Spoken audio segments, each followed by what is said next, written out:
Assalamualaikum warahmatullahi wabarakatuh. Perkenalkan, nama saya Daub Najib. Saya Akbar Ilham. Perkenalkan, nama saya Ridho Sianturi.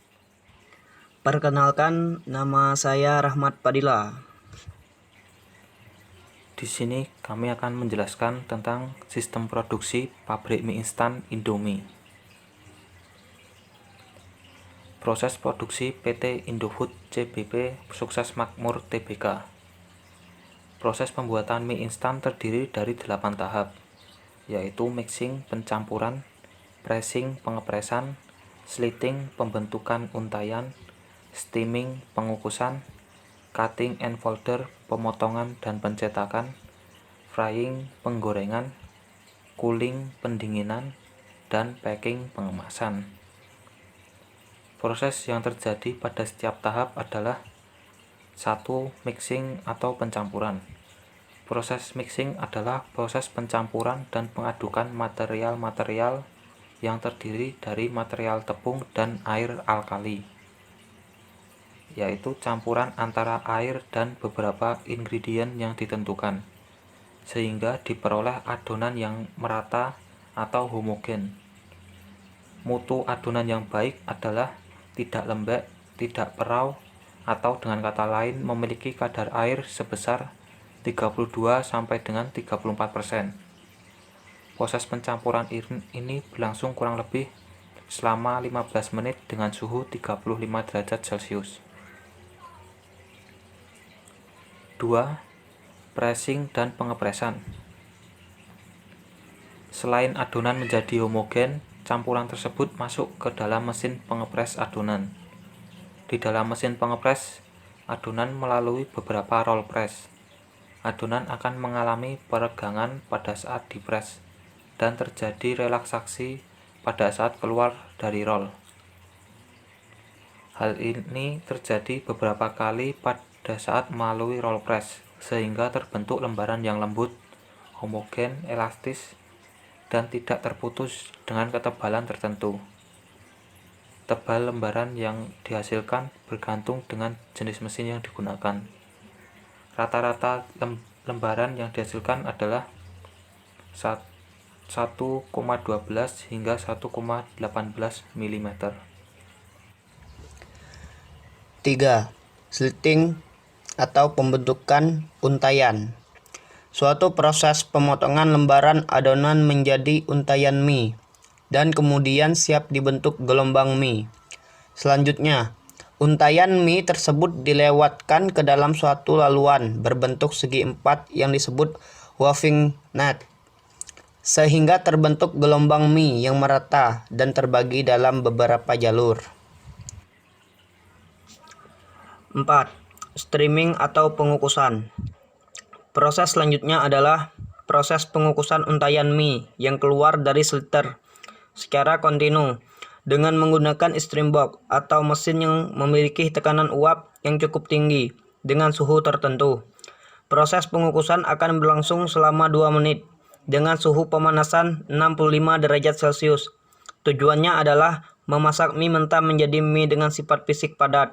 Dalam proses steaming ini akan terjadi proses gelatinisasi pati dan koagulasi gluten yang menyebabkan gelombang mie bersifat tetap dan memiliki tekstur lembut, lunak, elastis, dan terlindungi dari penyerapan minyak yang terlalu banyak pada proses penggorengan atau frying. 5. Cutting and folder atau pemotongan dan percetakan. Pemotongan dan pencetakan adalah suatu proses memotong lajur mie pada ukuran tertentu dan melipat menjadi 2 bagian sama panjang. Kemudian mendistribusikan ke mangkok penggorengan. Mie dipotong dengan menggunakan alat berupa pisau yang berputar. 6. Frying atau penggorengan. Proses penggorengan adalah suatu proses merapikan mie di dalam mangkok penggorengan, kemudian merendamnya di dalam media penghantar panas. Dalam hal ini, minyak lain atau minyak goreng pada suhu tertentu dalam waktu tertentu.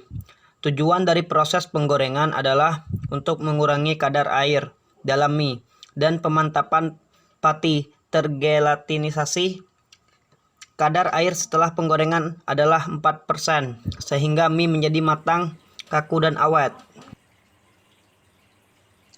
7. Cooling atau pendinginan. Ruangan pendingin mie adalah ruangan atau lorong yang terdiri dari sejumlah kipas untuk mengembuskan udara segar ke mie yang dilewatkan dalam ruangan tersebut. Tujuan proses pendingin ini adalah untuk mendinginkan mie panas yang keluar dari proses penggorengan hingga diperoleh suhu kurang lebih 30 derajat Celcius sebelum dikemas dengan etiket. Dengan diperolehnya suhu mie yang rendah sebelum dikemas, maka mie akan lebih awet untuk disimpan dalam etiket selama beberapa waktu dan menghindari penguapan air yang kemudian menempel pada permukaan bagian dalam etiket yang dapat menyebabkan timbulnya jamur. Lamanya proses pendinginan adalah kurang lebih 2 menit. Dan selanjutnya ini adalah tabel proses produksi.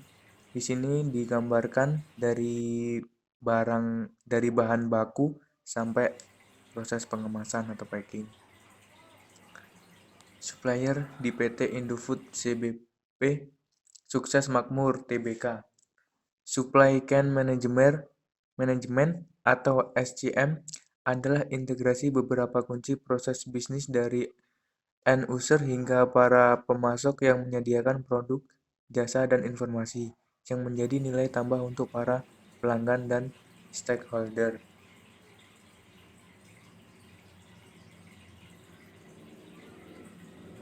Pemasok tepung mengirimkan stok tepung agar agen persediaan tepung ke gudang bahan baku sebagai persediaan dalam pembuatan mie instan. Pemasok bumbu mengirimkan stok bumbu agen persediaan bumbu ke gudang bahan baku sebagai persediaan dalam pembuatan bumbu mie instan.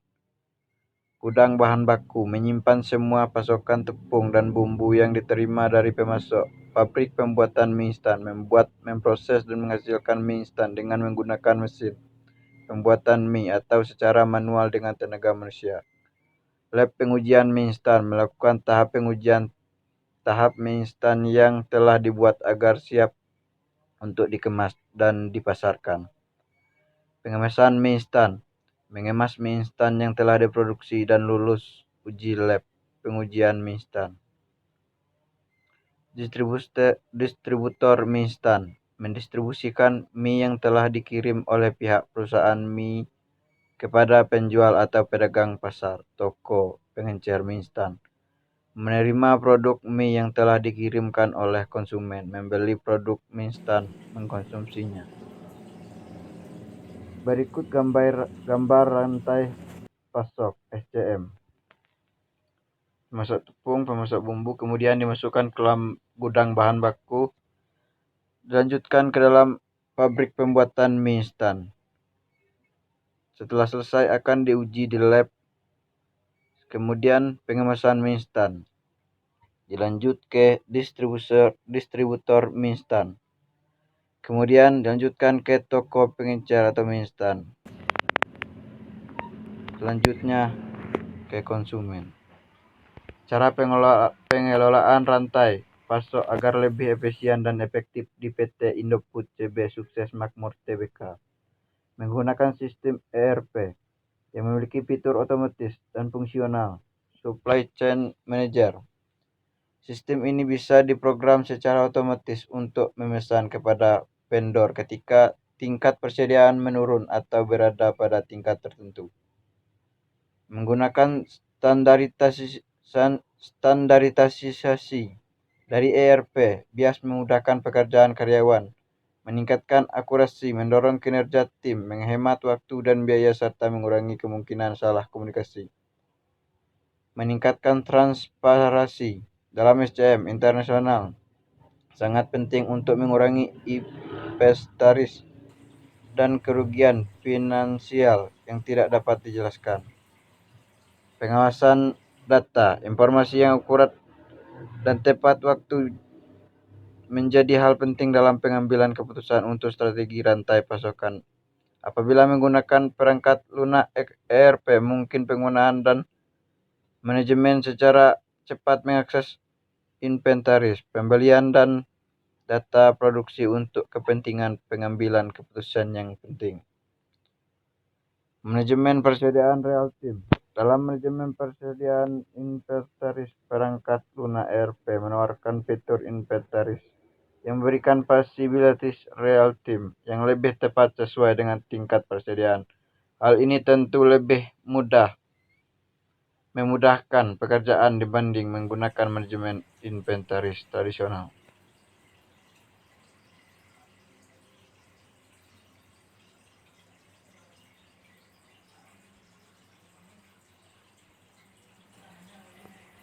Sekian dari kelompok kami, kurang lebihnya mohon maaf. Terima kasih. Wassalamualaikum warahmatullahi wabarakatuh.